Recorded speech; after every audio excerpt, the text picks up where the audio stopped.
کی جائے کم ہے کہ سمندر میں سے ایک قطرہ نکالنا یہ بھی بہت بڑی چیز ہے۔ اگر ہم ساری زندگی صدیق اکبر رضی اللہ تعالیٰ عنہ کی فضیلت کو بیان کرتے رہیں تو اس سمندر میں سے ایک قطرے کی جو حیثیت ہے اس کی بھی زیادہ ہوگی۔ ہماری جو پوری زندگی کی صدیق اکبر رضی اللہ تعالیٰ عنہ کی سیرت کو بیان کرنا اس قطرے کے مطابق بھی برابر بھی نہیں ہوگی۔ تو صدیق اکبر رضی اللہ تعالیٰ عنہ بڑے فضیلت والے صحابی ہیں، ان کی شان نرالی ہے۔ حضرت عبدالعزیز دہلوی رحمۃ اللہ علیہ فرماتے ہیں صدیق اور نبی میں فرق کیا ہے؟ صدیق اور نبی میں فرق کیا ہے؟ وہ فرماتے ہیں فرق صرف اتنا ہے جیسے دو لیمپ ہوں، دو دیے ہوں، ان کے اندر تیل موجود ہو، ایک کے اندر تیل بھی موجود ہو، پوری حیت اور شکل اس کی ہو، جلنے کی صلاحیت بھی ہو، پھر اس کو جلا دیا جائے۔ ایک دیا ہو، ایک لیمپ ہو، اس کو جلا دیا جائے، اس میں تیل سب کچھ موجود ہے۔ دوسرا لیمپ ہے، دوسرا دیا ہے، اس میں بھی سب کچھ موجود ہے، اس میں جلنے کی صلاحیت بھی ہے، لیکن اس کو جلایا نہیں، اس کو جلایا نہیں، کہ جو نبی ہے اللہ تعالیٰ نے اس کو نبوت عطا کر کے اس کو روشن کر دیا، اس کو جلا دیا۔ صدیق وہ بھی نبی کی طرح ہیں، لیکن ان کے سر پر نبوت کا تاج نہیں بنایا، ان کے سر پر نبوت کا صرف تاج نہیں رکھا۔ اب ہم سمجھتے ہیں اس کو تھوڑی سی مثال سے، وضاحت سے، وہ اس طرح کہ ہم دیکھیں حضرت محمد رسول اللہ صلی اللہ علیہ وسلم کہ وہ دنیا میں کیسے تھے، ان کے اخلاق کیسے تھے، نبوت ملنے سے پہلے کیا کام کرتے تھے، لوگوں کے ساتھ اٹھنا بیٹھنا کیسے تھا، وہ بت پرستی میں شامل تھے کہ نہیں، بت پرستی کرتے رسم و رواج کو اپناتے تھے کہ نہیں۔ اگر ہم دیکھیں جس طرح حضور علیہ السلام بت پرستی سے بچتے، گناہوں سے بچتے، شراب پینے سے، فضول گوئی سے، اس طرح زنا کاری سے، جھوٹ بولنے سے بچتے تھے۔ صدیق اکبر رضی اللہ تعالیٰ عنہ بھی بچپن ہی سے جب سے پیدا ہوئے بت پرستی سے بھی بچتے تھے، شرک اور بدعات سے بھی بچتے تھے، رسومات سے بھی بچتے تھے۔ اس طرح کبھی زنا نہیں کیا، کبھی جھوٹ نہیں بولا، کبھی شراب نہیں پی۔ جو حضور علیہ السلام کی صفات تھی وہی صدیق کے اندر پائی جاتی ہیں۔ یہ نبوت ملنے سے پہلے کی بات ہے، ایمان لانے کے پہلے کی بات ہے۔ ابھی زمانہ جاہلیت چل رہا ہے، جاہلیت کے زمانے میں صدیق اکبر رضی اللہ تعالیٰ عنہ کا یہ حال ہے۔ ایک مرتبہ حضرت صدیق اکبر رضی اللہ تعالیٰ عنہ کے باپ ابو قحافہ رضی اللہ تعالیٰ عنہ زمانہ جاہلیت میں اپنے بیٹے کو ساتھ لے جاتے ہیں کہ ہم اپنے بتوں کی عبادت کریں گے، ساتھ لے جاتے ہیں، خود عبادت کرتے ہیں۔ صدیق اکبر ساتھ ہوتے ہیں، بیٹے کو کہتے ہیں کہ عبادت کرو۔ اس وقت صدیق اکبر رضی اللہ تعالی عنہ کے ہاتھ میں ایک پتھر تھا۔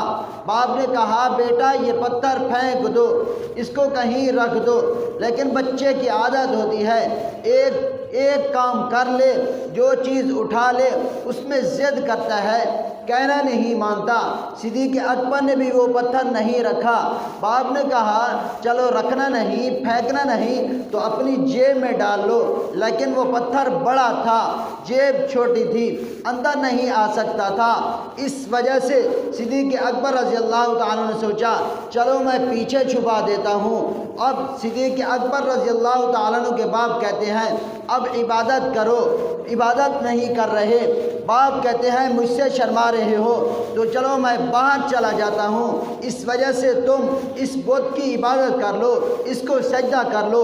باپ باہر جاتا ہے، صدیق اکبر رضی اللہ تعالیٰ عنہ اس بت سے مخاطب ہوتے ہیں، اس بت کو کہتے ہیں کیا آپ میری بات سن رہے ہیں؟ کیا آپ میری بات کا جواب دے سکتے ہیں؟ تو بت نے کوئی جواب نہیں دیا۔ کیا آپ رزق دے سکتے ہیں؟ بت نے کوئی جواب نہیں دیا۔ کیا آپ مجھے بتا سکتے ہیں، بچا سکتے ہیں؟ اس بت نے کوئی جواب نہیں دیا۔ پھر کہا کہ آپ کو مجھ سے کوئی بچا سکتا ہے کہ اگر میں آپ کو ماروں تو کوئی بچانے والا ہے، یا اپنے آپ کو بچا سکتے ہو؟ تو یہ بت کو مخاطب ہو کر کہہ رہے ہیں۔ تو بت نے جب کوئی جواب نہیں دیا تو میں تیری عبادت کیسے کروں؟ وہ پتھر اٹھایا اور اس کے منہ پر مارا، اس کا منہ توڑ دیا، بت گر گیا، ٹکڑے ٹکڑے ہو گیا۔ صدیق اکبر رضی اللہ تعالیٰ عنہ کے باپ ابو قحافہ رضی اللہ تعالیٰ عنہ اندر آتے ہیں کہ دیکھتے ہیں ہمارا خدا جو بت تھا جس کی ہم پوجا پاٹ کرتے تھے وہ گرا ہوا ہے اور ٹوٹا ہوا ہے۔ صدیق اکبر رضی اللہ تعالیٰ عنہ آگے اور ان کے باپ پیچھے۔ صدیق اکبر گھر پہنچتے ہیں اور اپنی والدہ کے پاس جاتے ہیں۔ ابو قحافہ آپ کے والد نے کہا کہ میں ان سے کبھی راضی نہیں ہوں گا، ان کو کبھی نہیں چھوڑوں گا، ان کو سزا دوں گا۔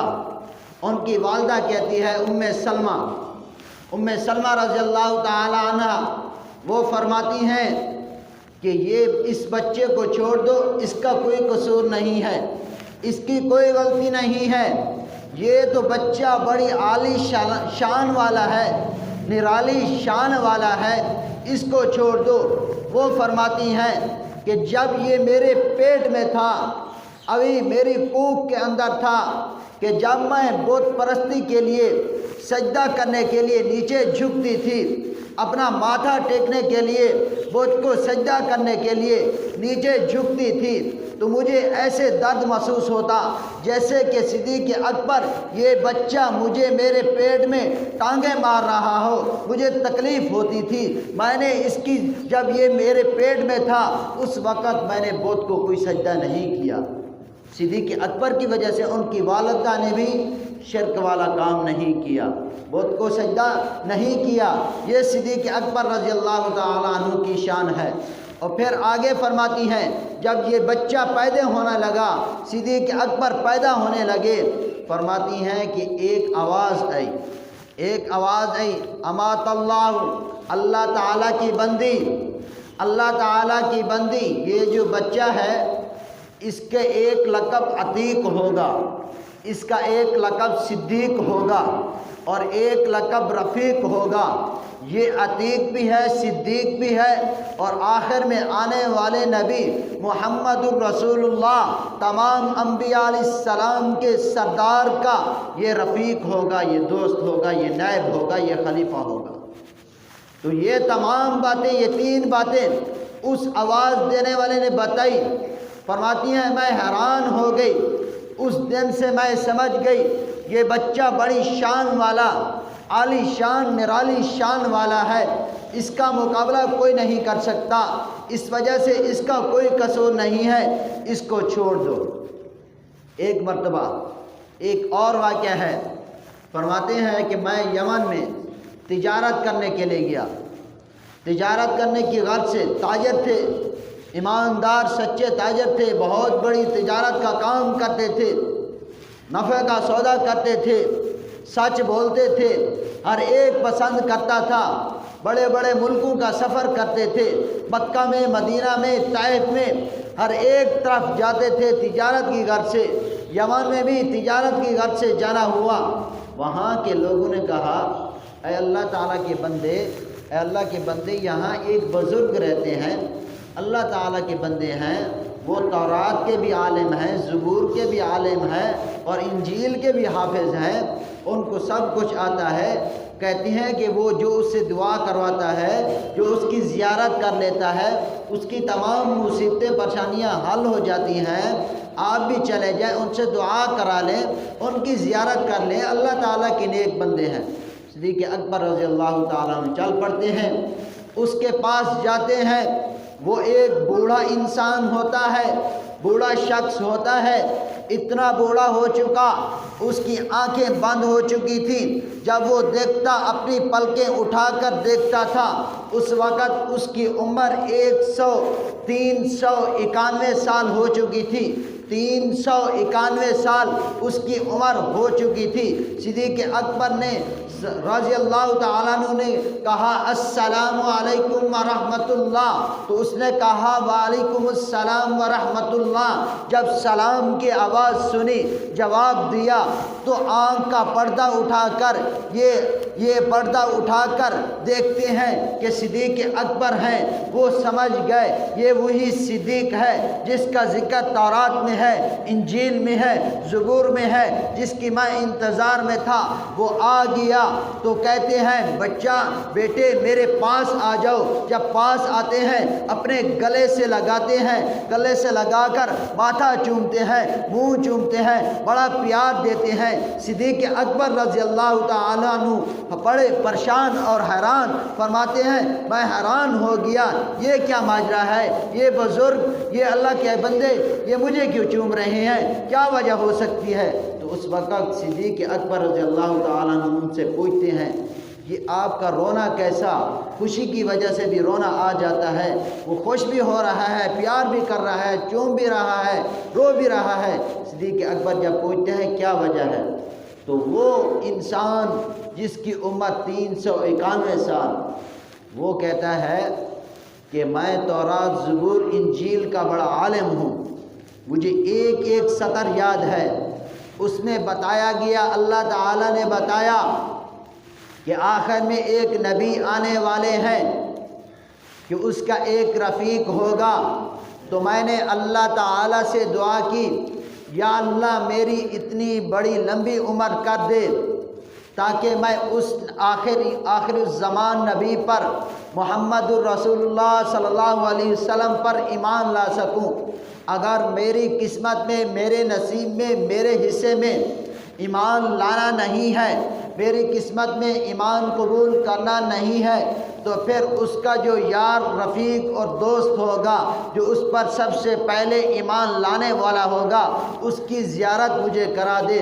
اللہ تعالیٰ سے دعا کرتا رہا ہوں، آج میری اتنی بڑی عمر ہوگی، اللہ تعالیٰ نے یہ میری دعا قبول کی، آپ کو میرے پاس بٹھا دیا۔ میں تو بوڑھا ہو چکا، میں تو دیکھ بھی نہیں سکتا، چل بھی نہیں سکتا، آپ کو کیسے ڈھونڈتا؟ اس وجہ سے اللہ سے دعا کی، اللہ تعالیٰ نے آپ کو میرے پاس بھیج دیا، آپ کو میرے پاس بھیج دیا۔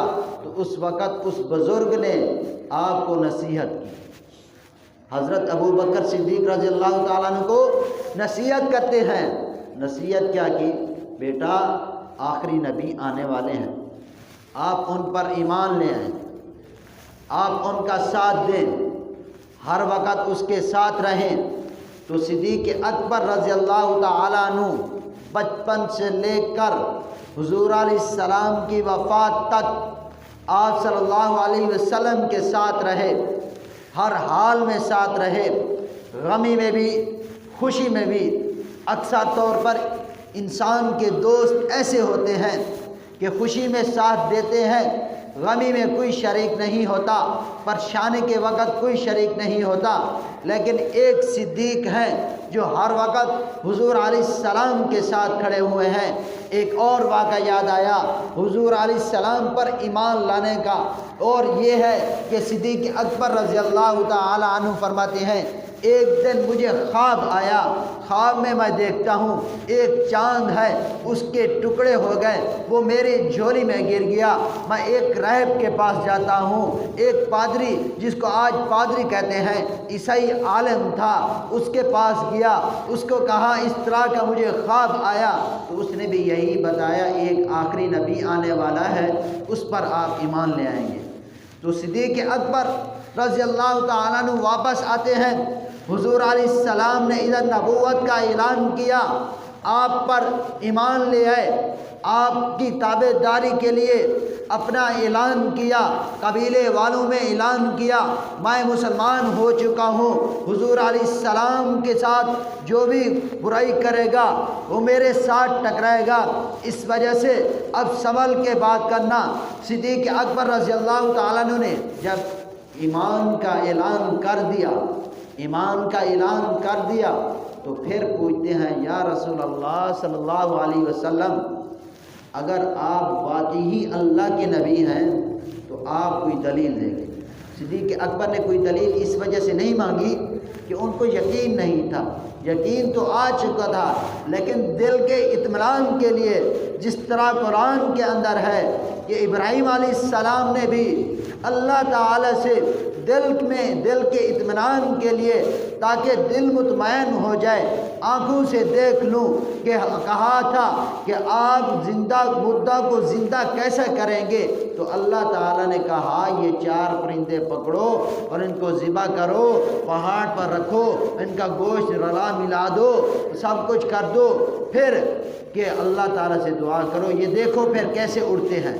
تو اس وقت حضرت ابراہیم علیہ السلام نے دیکھا تو بات یہ کر رہا تھا، صدیق اکبر نے جو دلیل اور نشانی جو مانگی حضور علیہ السلام سے، وہ دل کے اطمینان کے لیے تھی، تصدیق کے لیے نہیں تھی۔ ایمان تو پہلے لا چکے تھے، تو آپ صلی اللہ علیہ وسلم نے فرمایا کہ میرے نبی ہونے کی دلیل وہی آپ کا خواب ہے، اللہ تعالیٰ نے بتا دیا، صدیق اکبر کو خواب آ گیا، یہ آپ پر ایمان لے آئیں گے۔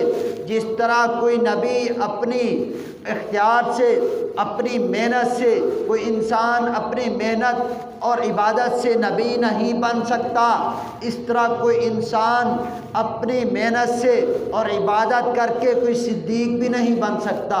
جس طرح نبی چنے ہوئے، نبی اللہ تعالیٰ کا منتخب ہے، اس طرح صدیق بھی اللہ تعالیٰ کا منتخب کیا ہوا ہے۔ نبی انتخاب کیے ہوئے، صدیق بھی انتخاب کیے ہوئے، وہ بھی اللہ کی پسند، یہ بھی اللہ کی پسند، اس وجہ سے سب سے پہلے ایمان لے آئے۔ اچھا، ایک اور بات، صدیق اکبر رضی اللہ تعالیٰ عنہ سے پہلے اور بھی لوگوں نے اسلام قبول کیا۔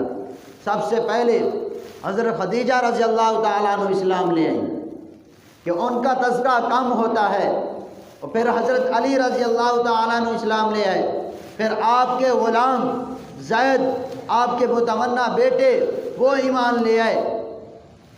تو پھر صدیق اکبر رضی اللہ تعالیٰ عنہ کا اتنا تذکرہ اور ان کی عظمت اور شان کو کیوں بیان کیا جاتا ہے؟ ایمان تو وہ بھی لائے۔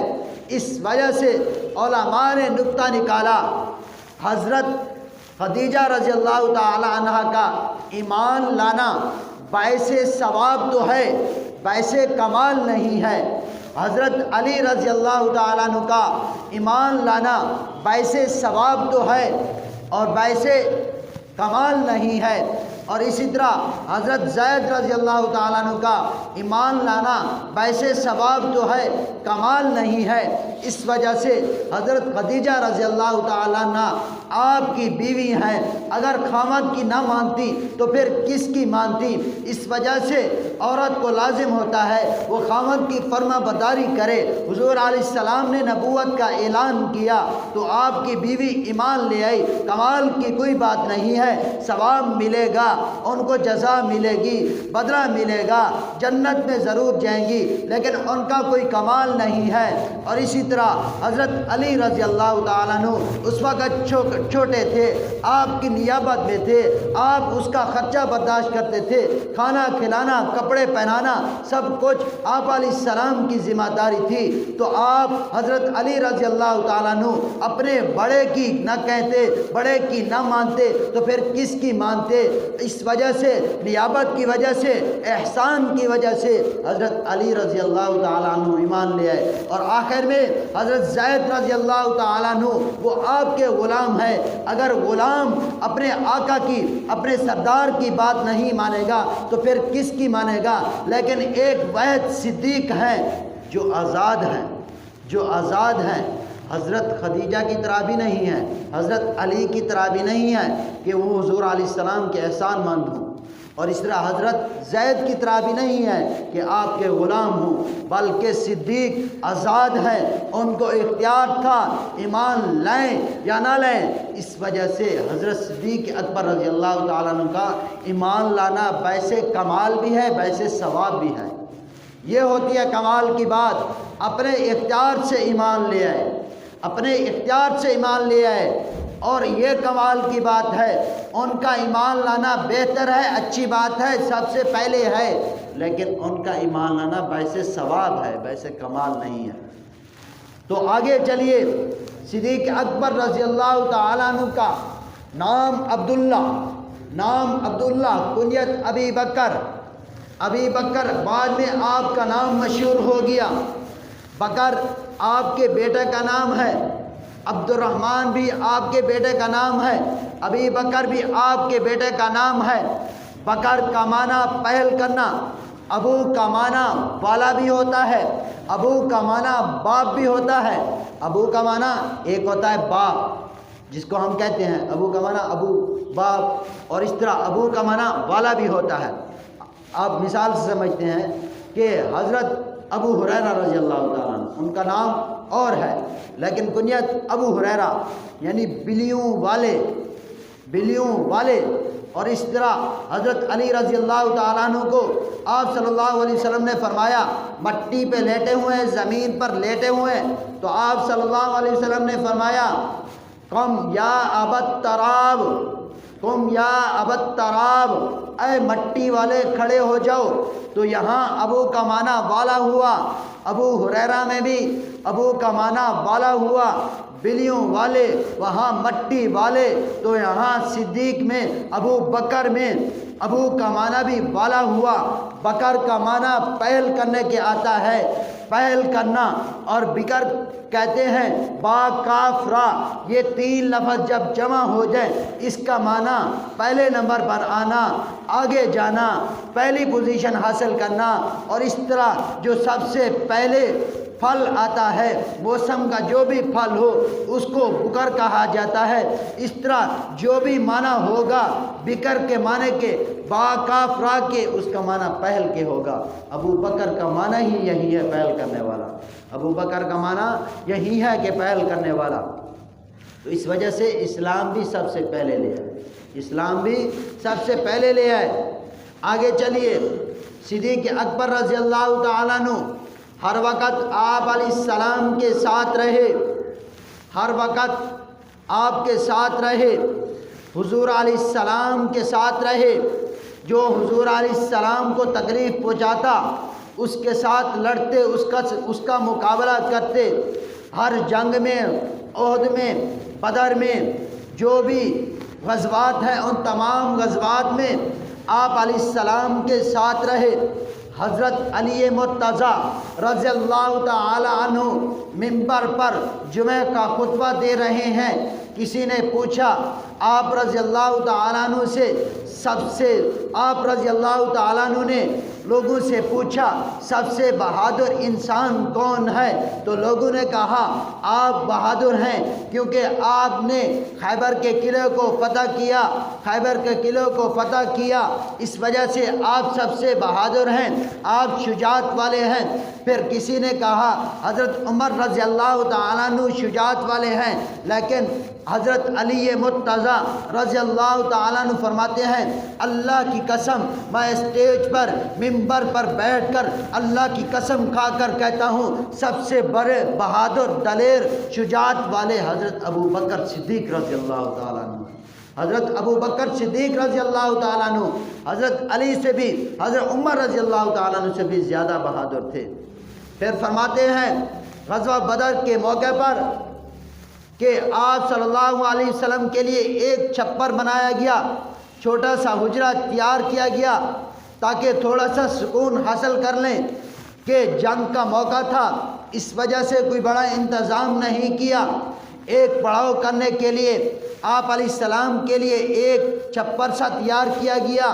اب کوئی صحابی آپ صلی اللہ علیہ وسلم کی حفاظت کے لیے آگے نہیں بڑھ رہا، اس وجہ سے نہیں کہ ہماری جان چلی جائے گی، اپنی جان کی پرواہ کی نہیں، بلکہ اس وجہ سے کہ ہو سکتا ہے کہ ہم حضور علیہ السلام کی حفاظت نہ کر سکیں، ہمیں کوئی قتل کر کے، شہید کر کے، ہمیں کاٹ کر حضور علیہ السلام کو کوئی نقصان نہ پہنچا دے، اس وجہ سے ابو بکر رضی اللہ تعالیٰ عنہ کے علاوہ کوئی اور نہیں بڑھا، عمر بھی نہیں بڑھے، علی رضی اللہ تعالیٰ عنہ نہیں بڑھے، صدیق اکبر رضی اللہ تعالیٰ عنہ کھڑے ہو جاتے ہیں تلوار لے کر، کوئی ہائے مائی کے لال جو آپ علیہ السلام کو نقصان پہنچا سکے۔ اس وقت اور بھی بڑے صحابی تھے لیکن کوئی آگے نہیں بڑھا، صرف صدیق اکبر رضی اللہ تعالیٰ عنہ بڑھے، اس وجہ سے صدیق اکبر رضی اللہ تعالیٰ عنہ سب سے زیادہ بڑے بہادر انسان تھے۔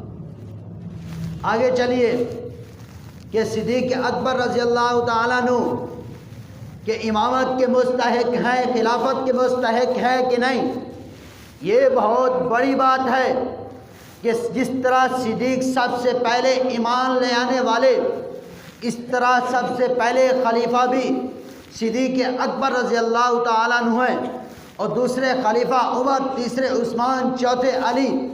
یہ ہمارے سنیوں کا عقیدہ ہے۔ سب سے پہلا خلیفہ کون؟ ابو بکر۔ پہلا خلیفہ کون؟ ابو بکر۔ اور اس کی بہت سارے اشارات، عبارات حدیثات سے ملتا ہے، احادیث کی کتب سے ملتا ہے، مطالعہ کرنے سے ملتا ہے کہ صدیق اکبر رضی اللہ تعالیٰ عنہ جس طرح امامت کے مستحق، خلافت کے مستحق بھی صدیق اکبر رضی اللہ تعالیٰ عنہ ہے۔ توجہ فرمائیں، وہ کس طرح ایک مرتبہ کہ جب حضور علیہ السلام کا وصال ہونے لگا، آپ کے زمانے میں آپ کی وفات سے پہلے چند ہی روز آپ کی زندگی میں آپ علیہ السلام کے مصلی پر حضرت ابو بکر صدیق رضی اللہ تعالیٰ عنہ نے 17 نمازیں پڑھیں۔ کتنی؟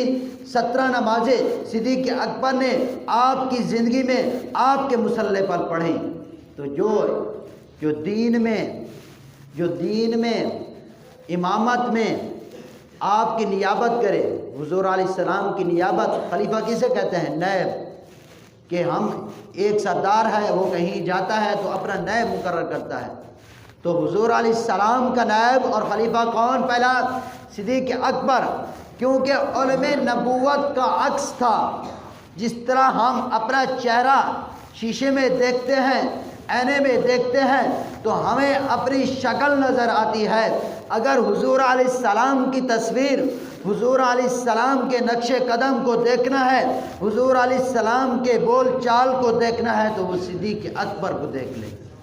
اور اس کی مثال میں دیتا ہوں آپ کو کہ ہجرت کے موقع پر جب ہجرت کر کے حضور علیہ السلام چلے گئے، مدینہ میں پہنچے، لوگوں نے استقبال کیا، حضور علیہ السلام نیچے بیٹھے ہوئے ہیں، صدیق اکبر اوپر کھڑے ہوئے ہیں، ساتھ کھڑے ہوئے ہیں، آپ کی حفاظت کر رہے ہیں، کہ لوگوں نے دیکھا کہ صدیق اکبر نے اس وقت چادر بھی پہنی ہوئی تھی، اس وقت چادر بھی پہنی ہوئی تھی۔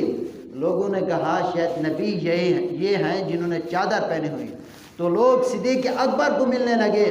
صدیق اکبر سمجھ گئے یہ مجھے نبی سمجھ رہے ہیں، حالانکہ نبی یہی ہیں، سردار یہ ہیں، غلام تو میں ہوں، میں نبی نہیں ہوں۔ اپنی چادر اتار کر صدیق اکبر نے حضور علیہ السلام کو پہنا دی، تو لوگ سمجھ گئے اصل نبی یہ ہیں، نبی یہ ہیں۔ تو اس وجہ سے نبوت کا عکس صدیق میں پایا جاتا ہے، پوری نبوت کا عکس صدیق میں پایا جاتا ہے۔ جس طرح میں نے پہلے کہا، صرف فرق اتنا ہے ان کے سر پر نبوت کا تاج نہیں رکھا گیا، حضور علیہ السلام کے سر پر نبوت کا تاج رکھا گیا۔ آگے چلیے کہ امامت کے بارے میں بات کر رہا تھا، خلافت کے بارے میں بات کر رہا تھا۔ سب سے پہلے خلیفہ ابو بکر صدیق رضی اللہ تعالیٰ عنہ ہیں، سب سے پہلے خلیفہ ابو بکر صدیق رضی اللہ